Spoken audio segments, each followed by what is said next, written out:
Hello and welcome to Energy and Atmosphere Credit category. It's a bit lengthy chapter. As we can see, we've got three prerequisites, four, beg your pardon, and we've got 9 credits. And rightfully so, because you can gain 38 number of points, which is the maximum in any credit category throughout this program. And if you pinpoint optimize energy performance is the credit where you can earn maximum number, almost 20 points only in this category. So what's the purpose? Why they are weighing too much on this energy and atmosphere? For the triple bottom line, people, planet, and profit, we are mainly focused, or LEED is primarily focused on reversing the climate change. And basically, if you use less energy, the way energy produced these days is by burning fossil fuels or natural gas or other ways, and it's harmful for the atmosphere because of the carbon emissions. So the less you use the energy, less you are putting or making any impact on the atmosphere. So this is how they correlate. And in my opinion, if you can use less energy, if you can use energy more efficiently, then why not? Even there is some debate going on nowadays that the way we are predicting how carbon is harmful for our climate change, it is still subject to debate whether it will act the way we are thinking or it may not, and the impact is after centuries. But putting all these aside, if you can use something efficiently, if you can have the same output by using less energy, then why not? So let's move on with the first prerequisite. I will go one by one, and I will rearrange as I did in the previous credit category. I'll put the relative credit immediately after the prerequisite. So the first prerequisite is energy efficiency best management practices, which is to ensure that the operating strategies inside the facility are energy efficient, which means that you are having the same output. Energy efficiency means you're having the same output, but you are using less energy. So the requirement is to have, since it's for LEED APO plus M, so operation and maintenance plan, including the following. The first one is current facilities requirement CFR, having the sequence of operation, how things will operate, and the occupancy schedule, which is important because it's going to depend a lot on your occupancy. If you have how many people you have in the building, what are their schedule, if they come 5 days a week, if they come 6 days a week, and accordingly you will run your equipment. So hence the equipment runtime, that how long it will be used, 8 hours a day, 9 hours a day, again 6 days a week, 7 days, 5 days, based on your occupancy schedule. Then how much you have put for the set point for your heat ventilation and air conditioning systems, because changing the set points may have a big effect on your energy consumption. Considering a case in which you are cooling a building from, if you had a set point of 18 degrees centigrade and you moved it to 22 or 23, still the thermal comfort levels are acceptable inside the building, but it will have an impact on your energy bill. So you can use energy efficiently by keeping the same thermal comfort. And lighting levels, you have multiple lighting levels, could be on, off, and somewhere in the mid levels. If you are using uh, the sunlight or daylight, then your lighting levels might go down, the energy bill might go down.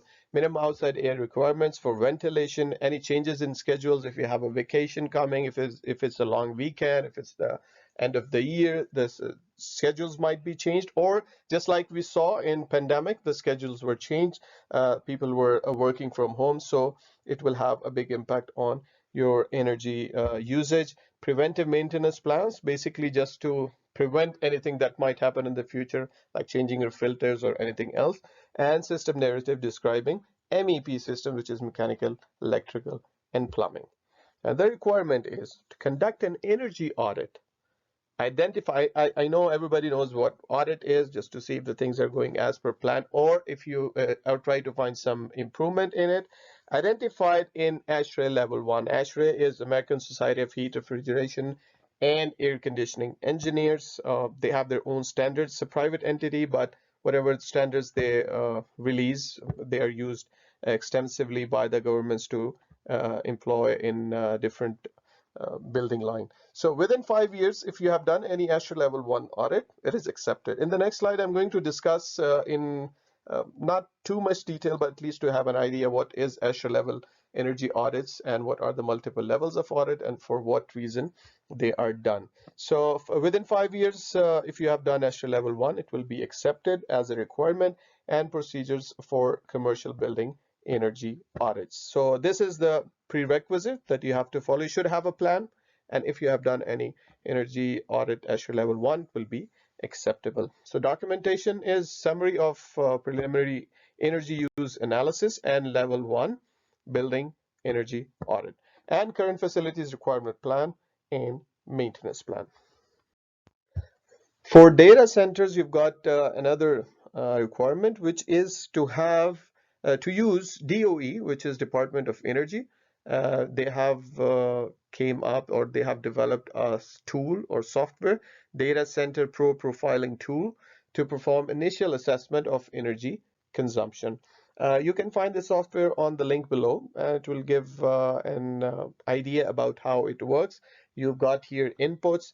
You put it into the DC Pro tools, like what is the system information like IT, how much is the cooling, what's the power, if there is any on-site generation or not, utility bills data and stuff, and it's going to give you an output having an overall picture of energy use index or an efficiency, what is the breakdown, and potential areas where you can improve or being more energy efficient. So in this case, you have to submit the output from when you put all the inputs by using this website. You can visit this and see how it works.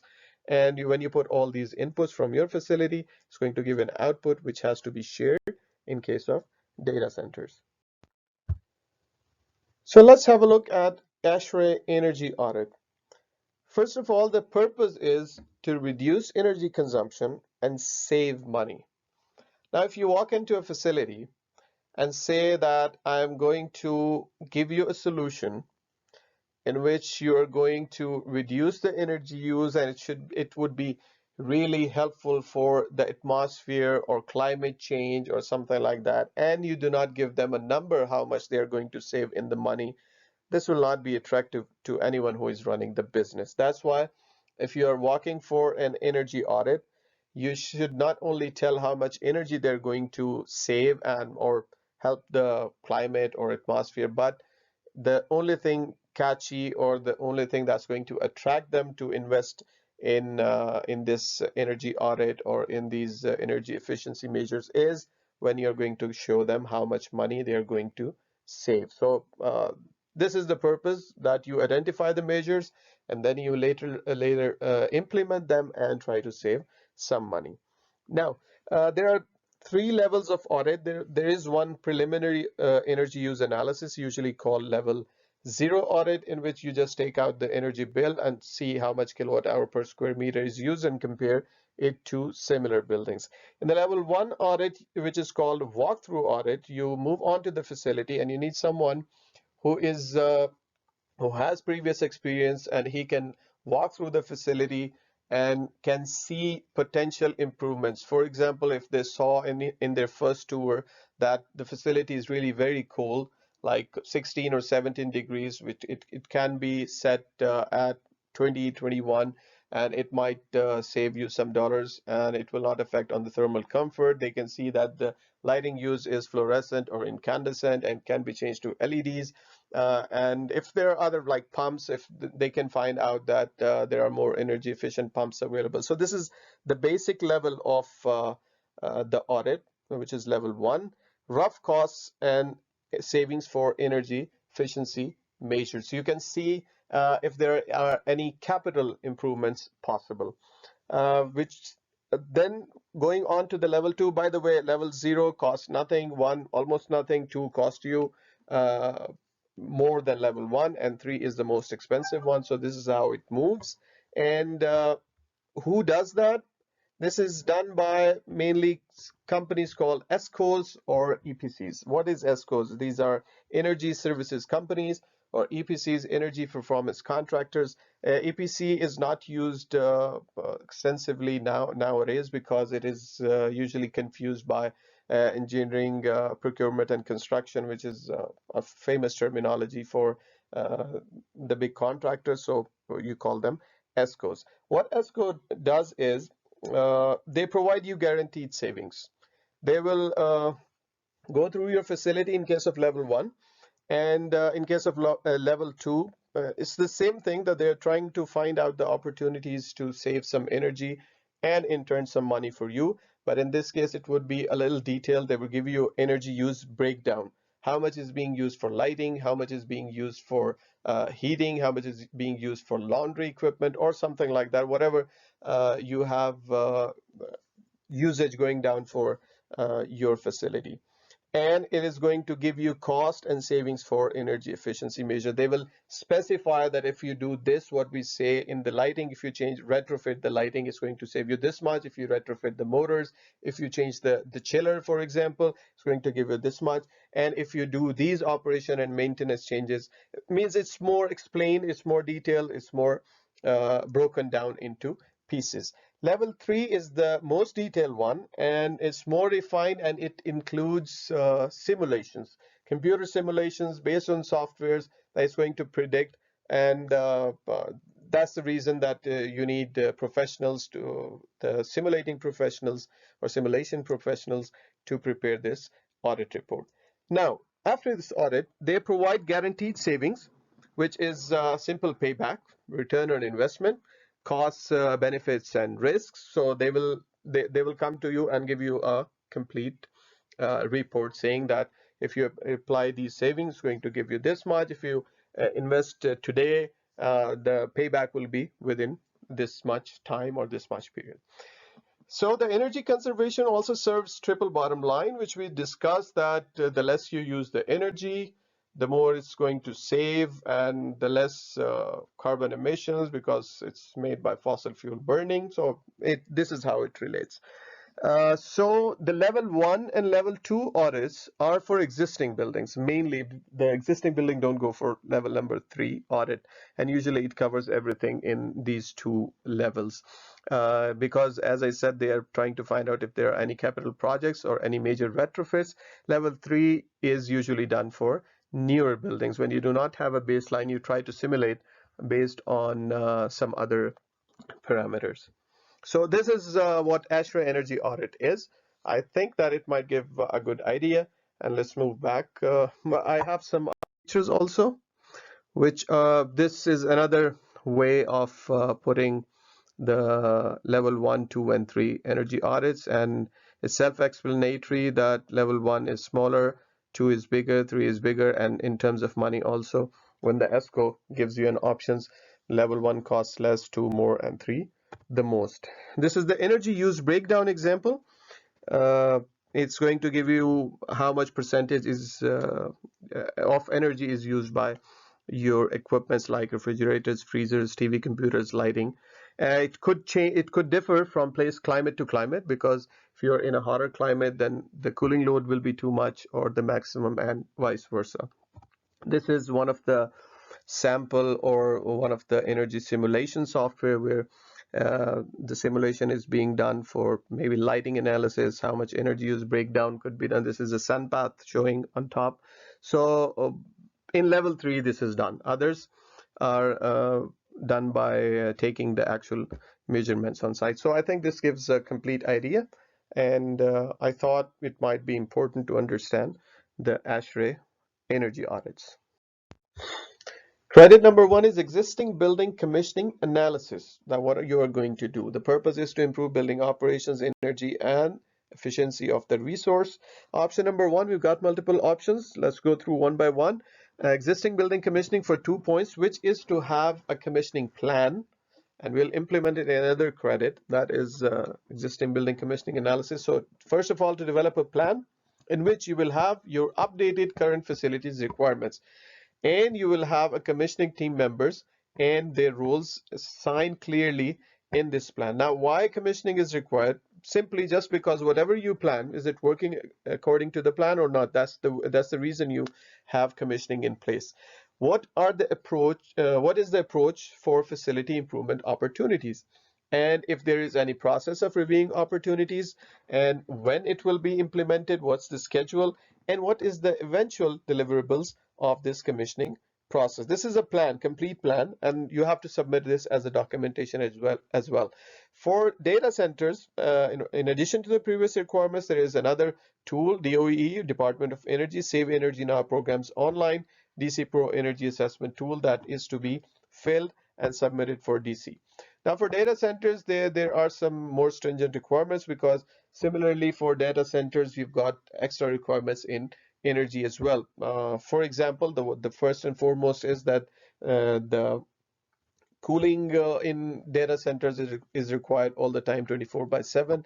And if you apply any energy efficiency measure, it's going to create a big difference. Now, it is relatively a good option, or a good option for new buildings or relatively new buildings, and for retrofitted buildings. The reason being that you have just finished your project and you just need to make sure that it is working as per the plan or not. Documentation is existing building commissioning plan, which is what you have developed. If there is any updated current facilities requirement, what are the team members, what are their roles, what are they going to do, what is their schedule, are there any issue logs in between, and what are the planned improvements for the facility and the energy use breakdown of the facility. So option number 2 is the energy audit. We have seen energy audit now in detail, and we know what it is. For the prerequisite, it was energy audit level, ASHRAE level 1. For here, if you want to earn 2 more points in option number 2 of this credit, you can have ASHRAE level 2 energy audit plan. It will have almost the same requirements as per the plan, updated CFR, audit team members. For their roles there, it was commissioning team members, here it's audit team members, approach, and everything is similar to option number 1. But here, you're not making existing building commissioning or existing system commissioning, you are performing an energy audit, and we know what is energy audit level 2, where the energy use breakdown will be calculated, the ECMs or energy conversion measures will be calculated, potential savings as per the breakdown.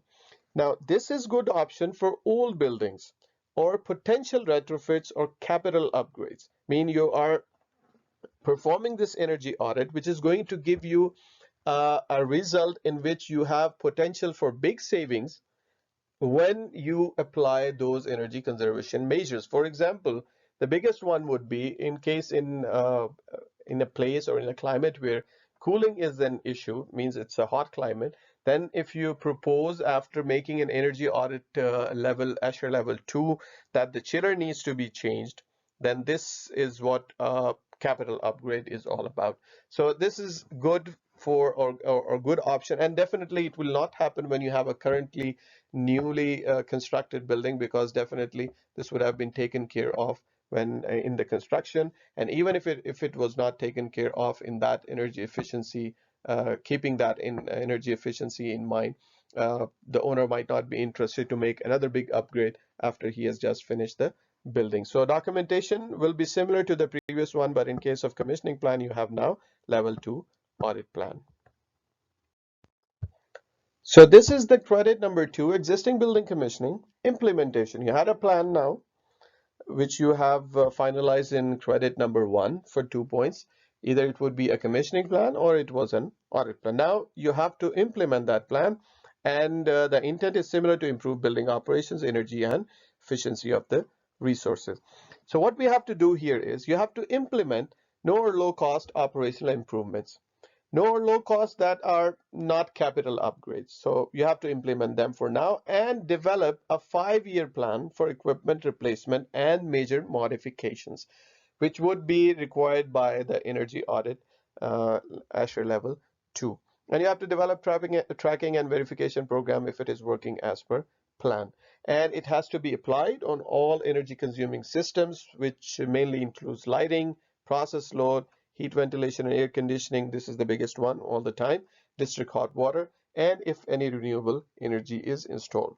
Now, if you don't have a plan, definitely you cannot implement it. So projects that did not achieve any credit or did not pursue the credit number 1 of analysis, they are not able to earn this credit as well, because if you had a plan, then you can implement it. If you did not, you cannot apply for this credit as well. Now, documentation is whatever no cost or low cost measures you have applied, and summary of all retrofits and upgrades, and the description of staff training, if any, and revision you have done after all these retrofits to your current facilities requirements and operations and maintenance plan. Definitely, if you have made any retrofits or any upgrades, the operation and maintenance plan will change for sure. So this is to be submitted as documentation of existing building commissioning implementation for 2 points. So ongoing commissioning is the third credit for 3 points. When you are done with existing building commissioning, plan and implementation, then you have to come back to ongoing commissioning, which is during the course of your performance of the building, when in the regular running operations of the building, you make this time to time, you have operations and maintenance plan, which makes sure that the ongoing operations is also as per the plan.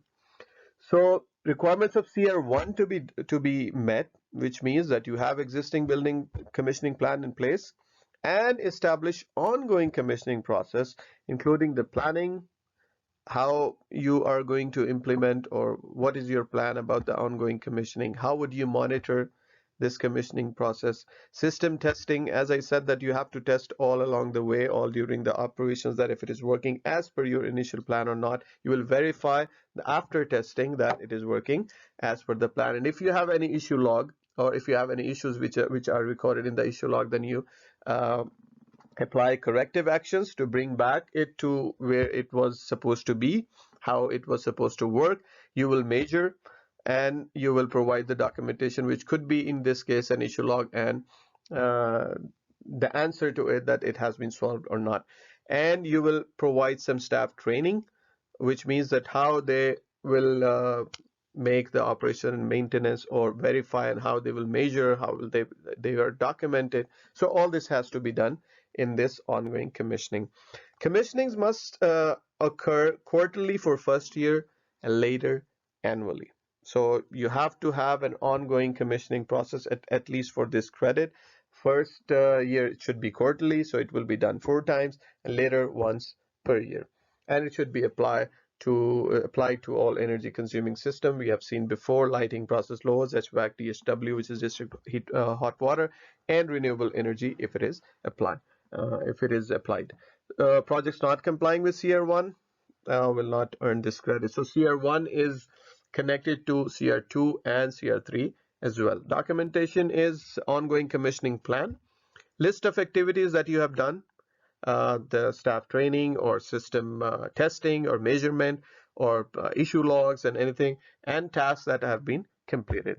Then confirmation that operation manuals of current facilities requirement and operation and maintenance are updated as per the ongoing commissioning plan, and if there any issues were found, and how they are measured, how they were verified, and how they were corrected.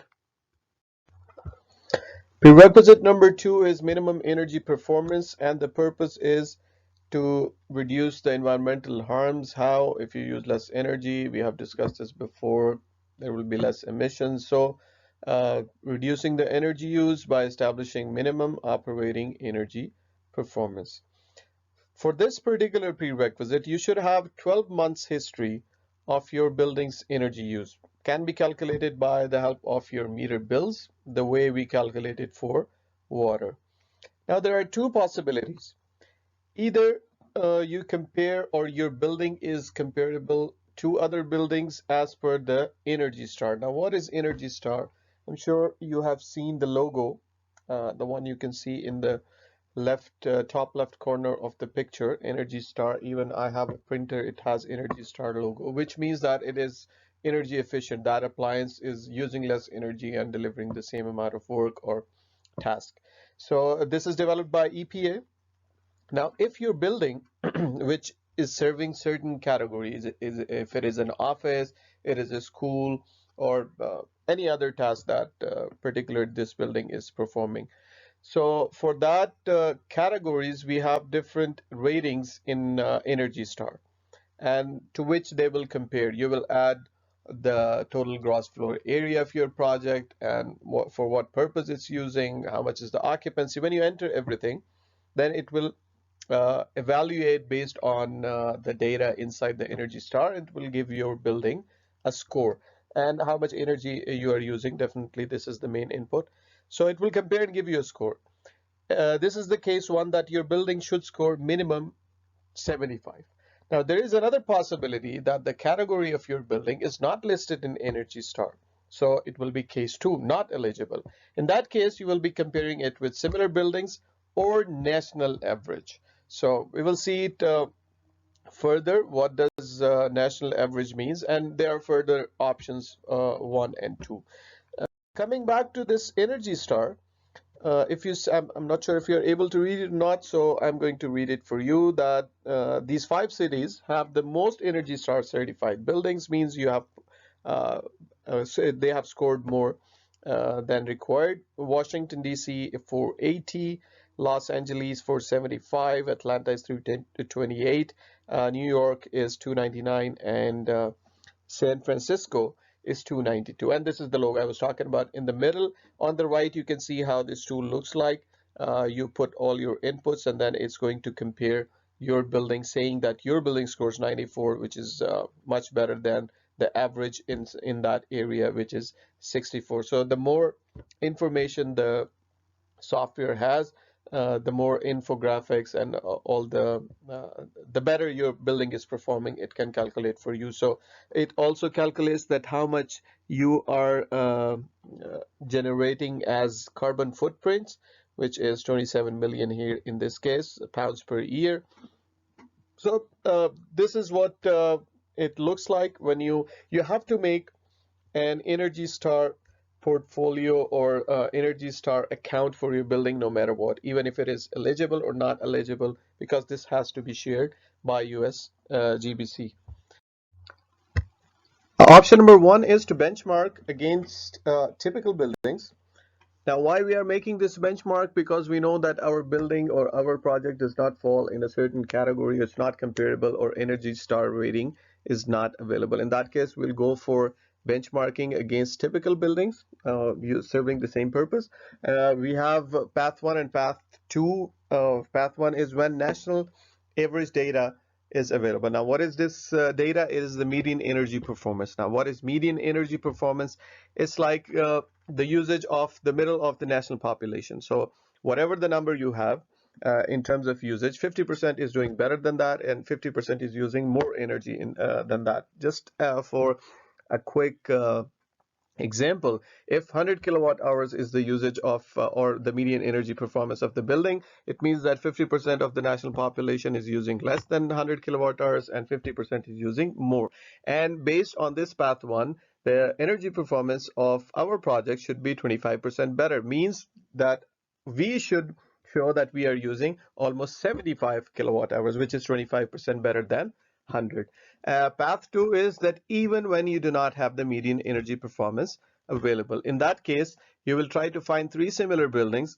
It could be anywhere, and they have to be normalized for climate use and occupancy, which means that the 3 similar buildings that you are comparing to should be almost in the same climate zone. Maybe they are in a different place, but the climate should be the same.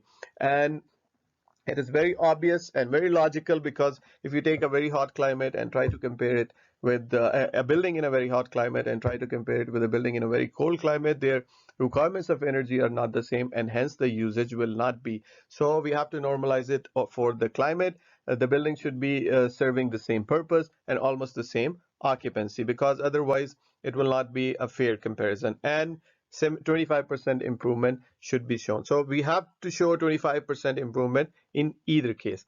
Each building should be separately metered and calibrated, registered building in Energy Star portfolio. This is the case when you have more than one building, and register building in Energy Star portfolio manager tool and update regularly. By the way, even if your project rating is available in Energy Star or not, regardless, you have to register your building in Energy Star portfolio manager, because part of the documentation is that you have to share with the USGBC the Energy Star portfolio manager profile access.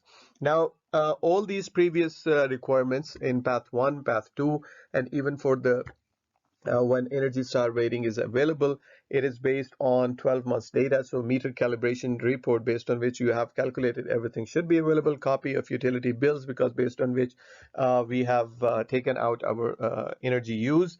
And similar buildings comparability for path number 2 and normalized EUI, energy use index, showing that they are using the same climate, in the same climate, same use, and almost the same occupancy, and copy of utility bill summary covering all the 12 months. So we know we have to show improvement, whether it is Energy Star rating or Path 1 or Path 2, national data or similar buildings. We have to show improvement. In that case, 25% for Path 1 and Path 2. There are some general strategies to do so. If you see in the pyramid below, unlike the common perception, which says that if you install renewable energy, that's going to offset a big difference, but it's not the case. The biggest difference that is going to make is energy conservation, and then the energy efficiency, and then in the last comes the renewable energy. Now, energy conservation means that you are using less. You are reducing the waste of energy. If you are trying to minimize, for example, the set points, that is going to reduce the use of energy. If you're trying to reduce the levels of your water heaters, so it means that you are reducing your demand. You are trying to compensate for some of your thermal comfort, or for example, or something that was extra. You're cutting it down. You are reducing things down. And this is not the case with energy efficiency. It means that you did not cut any of your demand. Your requirements remains the same, but you use energy efficient appliances or energy efficient products or energy efficient ways to do it.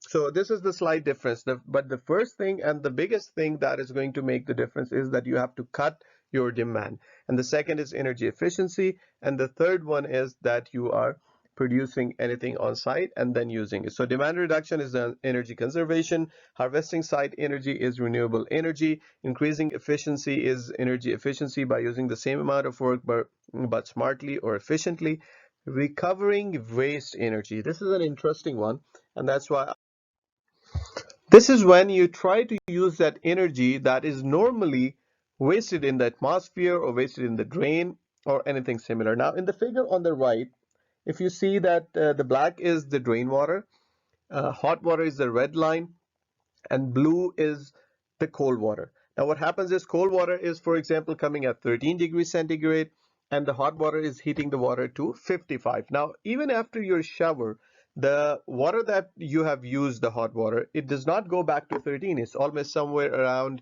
maybe 35 to 40 degrees Celsius. So this water, this wastewater, can be used to exchange the heat for the cold water, which is now preheated.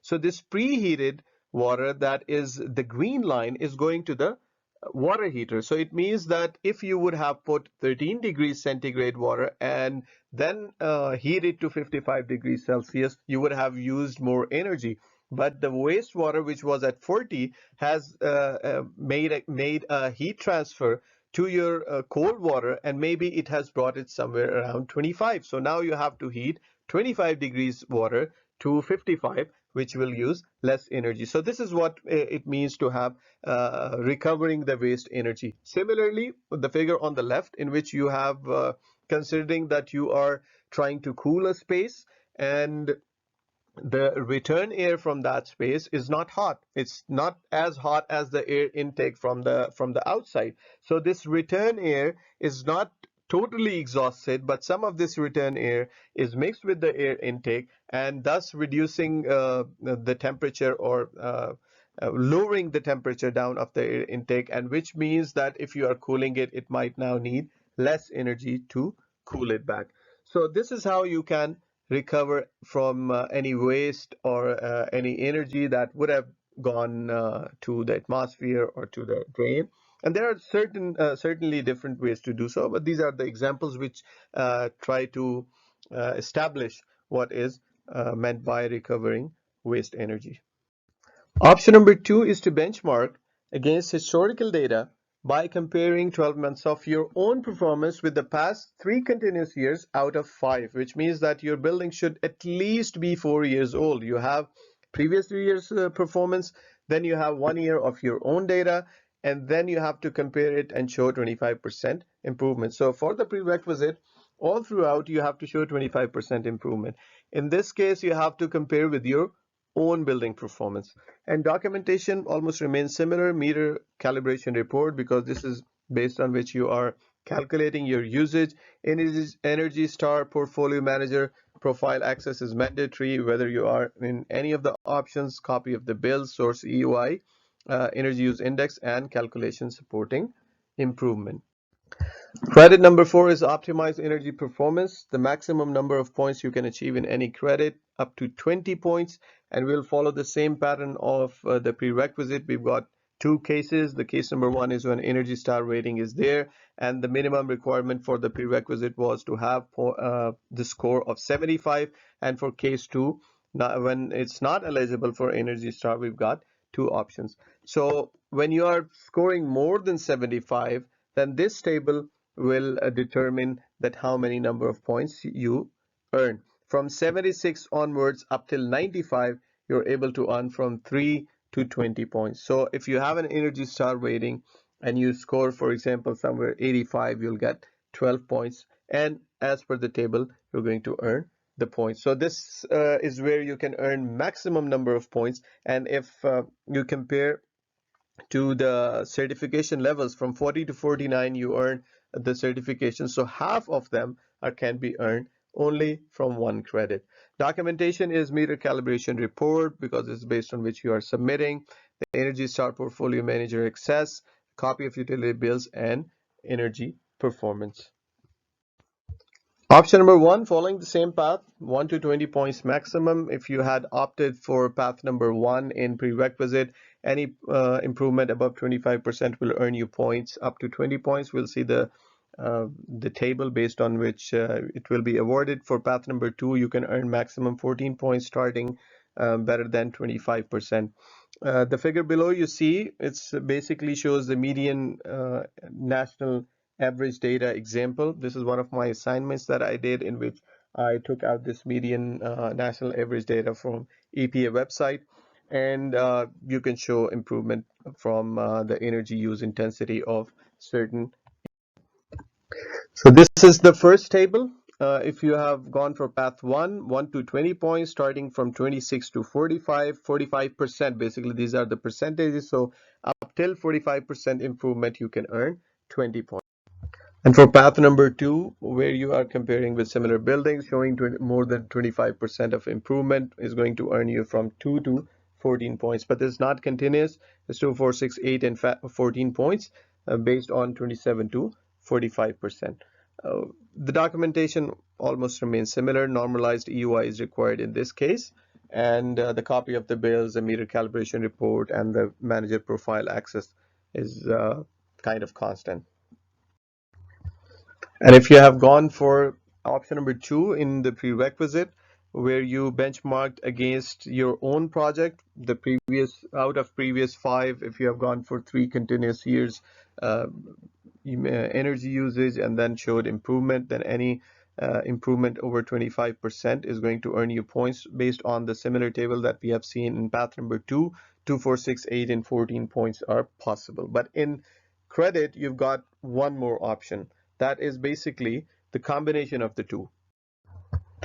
Option number 3 is to benchmark against both historical data and similar buildings, and the table based on which the points will be awarded is similar to path number 1.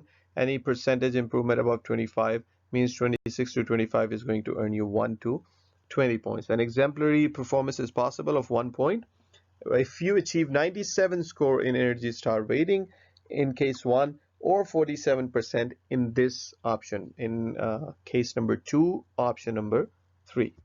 Requisite number 3 is building level energy metering, similar to water metering, and the purpose is to support the management and to identify if there are any more opportunities to save any energy and to track the usage. You cannot control what you cannot measure, so you have to have an existing permanent metering system for all energy needs, or you have to install new for all the energy needs inside your building or inside your project, including electricity, which is the most common one, but you can have meter for fuel like natural gas, and you can have for chill water, and if there is any requirement of steam. If you have installed any renewable energy on your site, then the metering for that is not required, at least for this prerequisite, will be covered in the credit. And the uh, meter should be able to record at least once per month the readings, which is usually done by the utility companies. So monthly billing can be used to track usage. And the minimum performance period for the calculation of your energy usage is 12 months. Advanced energy metering for 2 points. Credit number 5, advanced from the prerequisite. The intent is similar. The requirement is to have advanced energy metering, which are the sub-meters for all the energy sources that use 20 or more percent of the total consumption. And in this credit, renewables are included. They were not in the prerequisite. The meters should be permanently installed. The prerequisite will also, but these meters are kind of more smart, must be able to record and report hourly, monthly, or annually. Means they would usually be connected to your building management system. And electricity must record both demand and consumption, because usually the utility companies, they charge you also uh, per demand, what is your kVA and what is your consumption. So it might identify an opportunity to save if you are using less and your demand is more. In the next month, you can reduce your demand as well. Data collection system must be LAN or local area network, BMS building management system, or wireless. So multiple data collection points should be available, and systems should store up to 3 years. So this is kind of smart, or having more space, more reporting possibilities, and more communication possibilities, and must be remotely accessible, which will be in the case of wireless. So it's as the name suggests, advanced energy metering, considering more number of meters and with more characteristics. And another attribute for this meters, the advanced energy meters, to set an alarm when consumption and peak demand rise more than 5%, and demand measurements to be calculated or collected hourly. However, for data centers, the IT energy consumption, we saw that before. So since in data centers there are some special requirements, like I told in the earlier slides, that because of its IT equipment, the HVAC consumption is also different. So similarly for energy, IT energy consumption from UPS metering should be separate from non-IT equipment. For the documentation, list of all advanced meters that you are installing on site and how they will be programmed, what are their, you can submit their data sheets, and the alarm programming, how it is done, when the alarm will sound more than 5%, or maybe you can tweak it to 4% just in case. And that project has monthly annual summaries for energy consumption and monthly peak demand data. So you have to basically compile everything based on these energy meters summaries and submit to the GBCI for compliance. Prerequisite number 4 is fundamental refrigeration management, which is basically the compliance with the Montreal protocol to reduce the ozone depletion. And I have explained what is the ozone depletion potential, what is the global warming potential, what is Montreal Protocol, what is it all about, why it is important, in a video called Pre-Lead. I will add the link in the description. So the purpose is to, since CFCs are harmful for the ozone layer, which protects us from the harmful rays, so we have to reduce our use, or in fact stop our use of CFCs for all the HVAC systems, unless a third party audit shows, since it's an existing building, so maybe the equipment, HVAC equipment is installed which use CFCs. So if it says that system conversion from the CFCs to the non-CFCs is not feasible financially in the terms of simple payback period, so in that case you can keep it, but you have to have a phase out conversion in 10 years time. You should have a plan that your equipment having CFCs will be phased out in 10 years time if you are not able to do it right now. And any new equipment that you are installing on your site. So if you have to change your chillers due to their age, or if there is any default and you are changing them, then now the new one you cannot install CFC based. So no new equipment CFC based. And if you have an existing one, it should have a phase out plan of 10 years. And small water coolers, standard small refrigerators that use less than half pounds of CFCs, or similar appliances less than half pounds, are exempt from this requirement. So the purpose is that it should not be exposed into the atmosphere, and you should not use it. The documentation is the list of equipment types that use, and a confirmation that new equipment does not use CFCs if you have installed any new equipment. And in case of phase out, the complete plan should be submitted. What is the phase out date, how it will be done, what are the machines, and when it will be done. And economic feasibility of conversion or replacement, including costs and savings, should be submitted if we are following, and if it is determined that replacement is feasible. Credit number 6 is advanced refrigeration management. This is the continuation of the previous prerequisite. The requirement is to choose the refrigerant based on low GWP and ODP, which is global warming potential and ozone depletion potential. The simplest option is not to use the refrigerants or use the refrigerants that have zero ODP and GWP is less than 50. No calculation is required for the documentation, just the confirmation that only low impact refrigeration is used in your equipments, in your projects. The option number 2 is calculation of the impact of a certain refrigerant that you are using in your site or in your project. So the combination of new and existing HVAC equipment in project must comply with the formula: life cycle global warming potential plus life cycle ozone depletion potential times 105 should be less than equal to 100.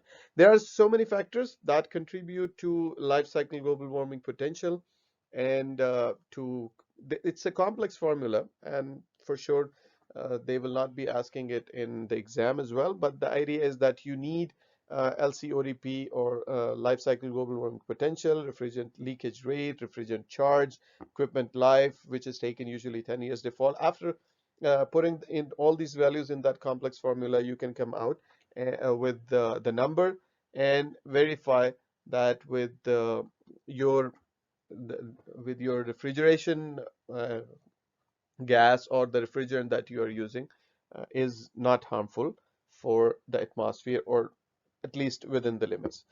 But the projects with CFCs with a phase out plan mean they have an HVAC equipment for now that is using CFCs will not be able to earn any credit or any option in enhanced refrigeration management. So in order to earn this credit, you have to make sure that you have no equipment running on your site or on your project that is having CFCs. And for retail, just like BD plus C, there are some extra requirements. The first one is to have non-depleting refrigerants, no ODP. Shore-wide annual emissions rate should be less than 15%, means that the leakage rate basically should be less than that. And average refrigerant charge rate should be no more than 1.7 pounds per 1000 BDU per hour. And we know that documentation is to have the list of the equipment type you're using, what is the cooling capacity of that, what is the refrigerant type, because we have to show that it is non-ODP, and basically the material safety data sheet is going to be enough. Then VRF systems, if they are used, you know that they use more refrigerant charge, so VRF system should provide the refrigerant charge calculations. And for retail, the green chill certification proof, which actually gives certification to all the equipment that is used in retail, that if they are using the right kind of refrigerant and the leakage rate is the minimum or in the acceptable range. Credit number 7 is demand response, 1 to 3 points. And I explained demand response earlier in detail in my other video. I'll post the link and I'll explain a little bit here. What happens is that we know that under certain climate conditions and during certain seasons and during certain time of the day, the demand is high. The ideal example is that you are living near equator. It's summer season and you have noon time. So the demand is naturally at its peak. Now what happens is the utility is not able to fulfill the demand. There are two options. Either they make load shedding, or they send a signal. If they have a system, they will send a signal to the consumer saying that we are facing high demand, and the consumer, in response to that demand, that's why it's called demand and response. So a consumer, in response to that demand, shed some part of its load, which could be, if it depends what is the system that you are having in your building. It can shed some load, like you can switch not to do washing at that time. You have some decorative lighting going on or switched on, you can switch them off. So you have a system in place, and it should shed some load, which is the response to that demand coming from the utility. So for the requirement is to evaluate building and equipment for participation in that program. There are two possibilities. We discussed the examples. One is load shedding and the other one is shifting. Now, in the example of turning off the lights, this is load shedding. You are switching off the light completely in that particular time where the demand was high. Whereas you are shifting your washing, if you are doing laundry and you are moving this laundry from peak time to off peak time, it means you are shifting the load. You're not skipping laundry. You are doing the laundry, but you are moving it to some other time. So this is load shifting. And on-site electricity generation does not apply here. We've got two cases. One is that the utility provider has the facility of demand response.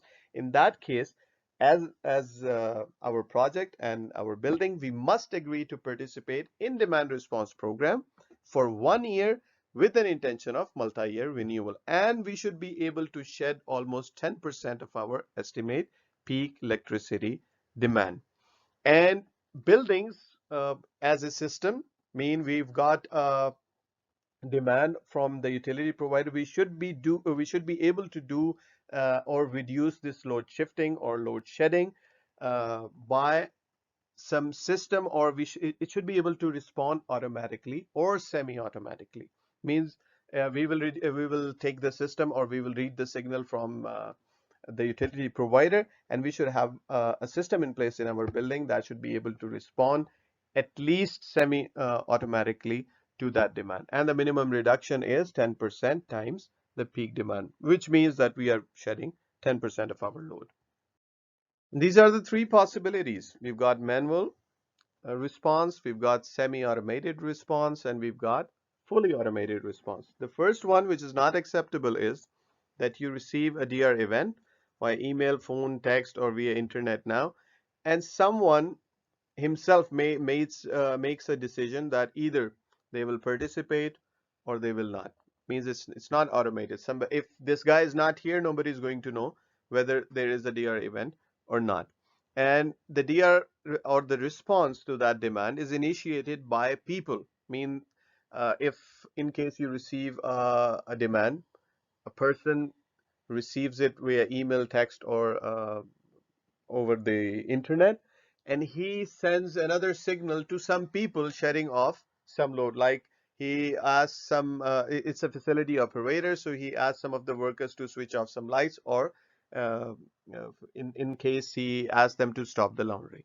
So this is the manual system, which is not acceptable. The semi-automated is that there is a person who receives the signal from the utility provider, but he has a building management system through which he can switch off the loads, whatever is enough to switch off the 10% of the peak demand.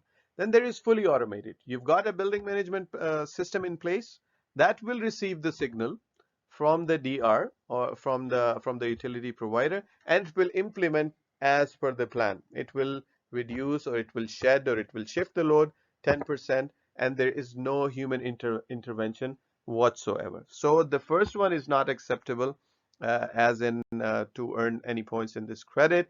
The second and third one is. So case number two is no DR available. The utility provider has no system to send you any demand signal.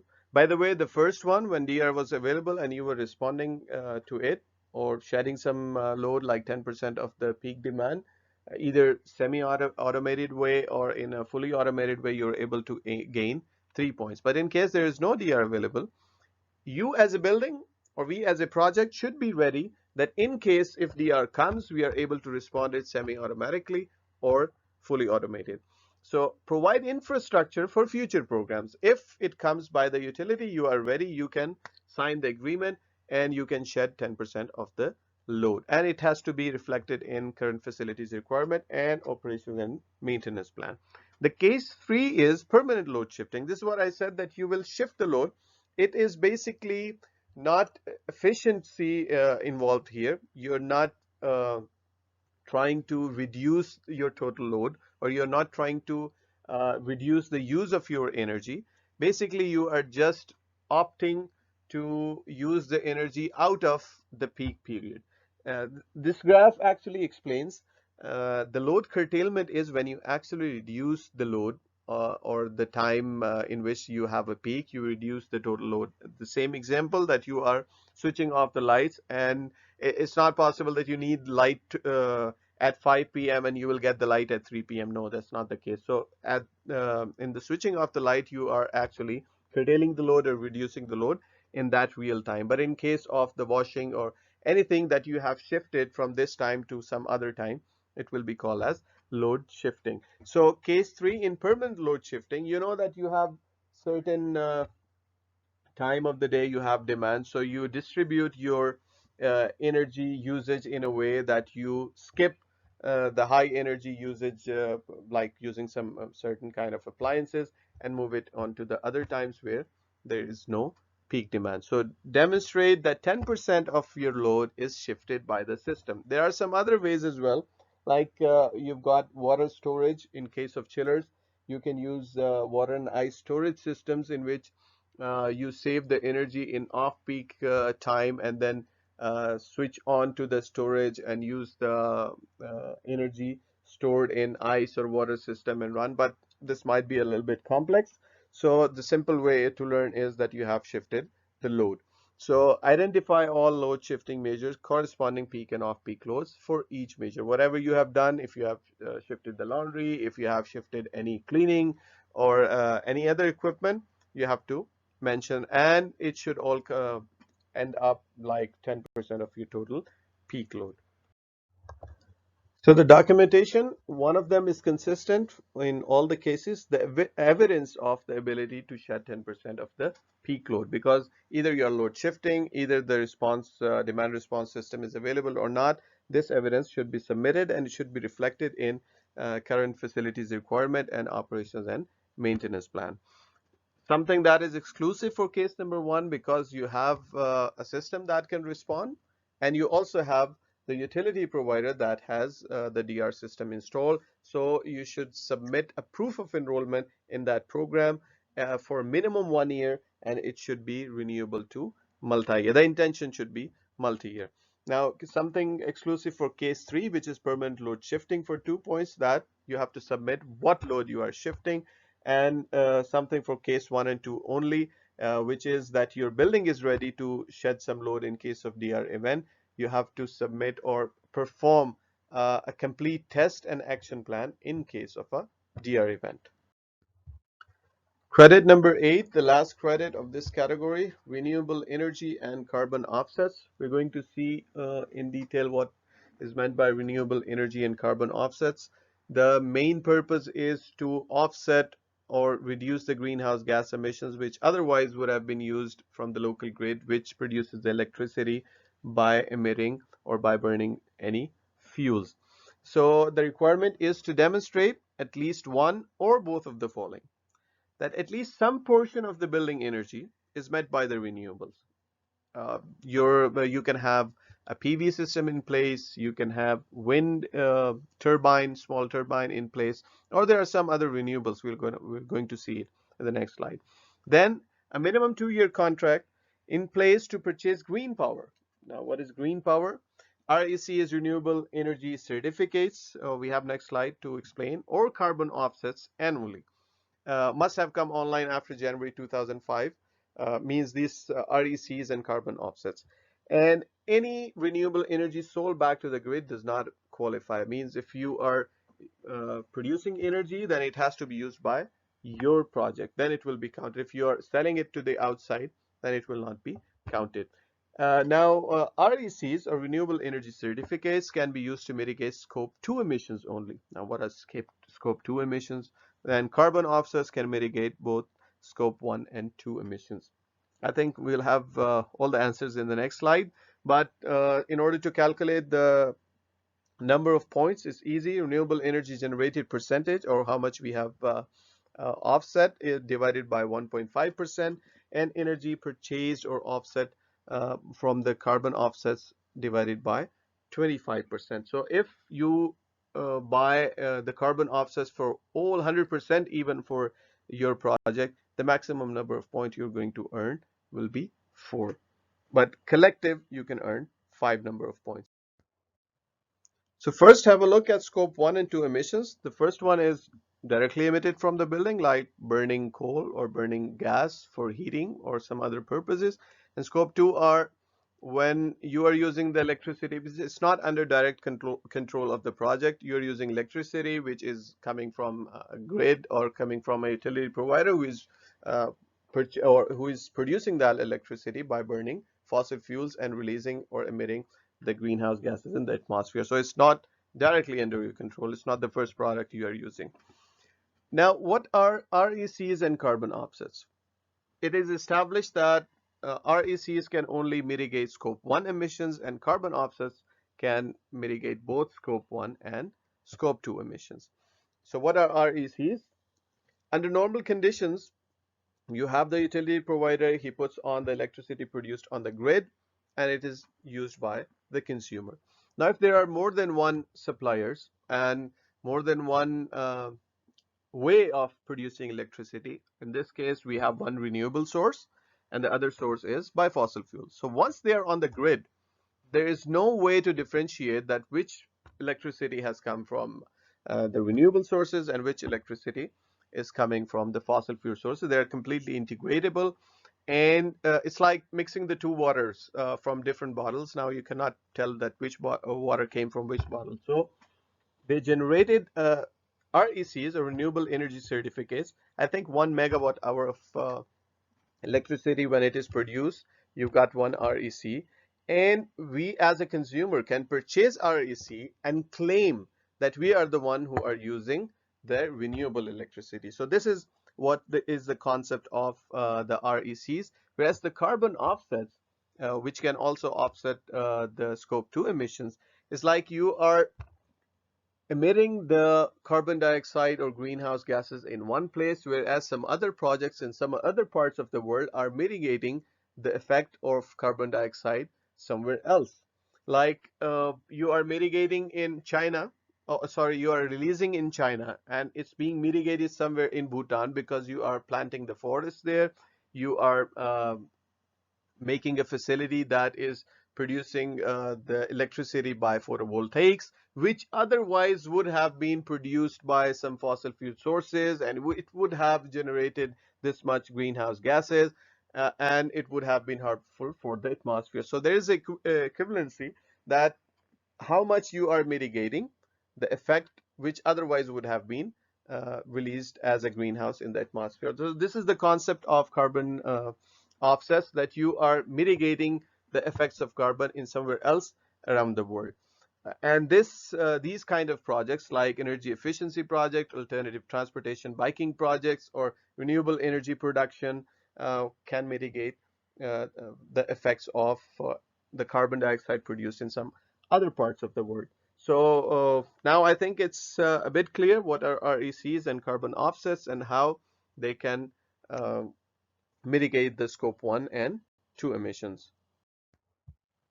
So the way how these RECs are generated, it also has to be certified by somebody which claim or which certifies that they are being produced the way they should. So green power or RECs should be certified by Green E, and carbon offsets should be certified by Green E Climate in order to be authentic.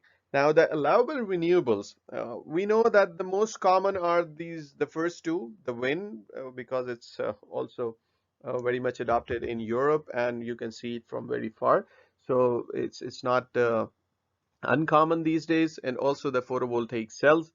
But we have biomass, which is basically the hydrocarbons, but it is taken not from the fossil fuels, but by burning garbage. We've got from crops, corn biofuel, all alcohol fuels, landfill gas, and from wood even. So basically, they are hydrocarbons, but taken from different sources. Uh, we can see that there are wave and tidal energy, the wave that are being produced by ocean.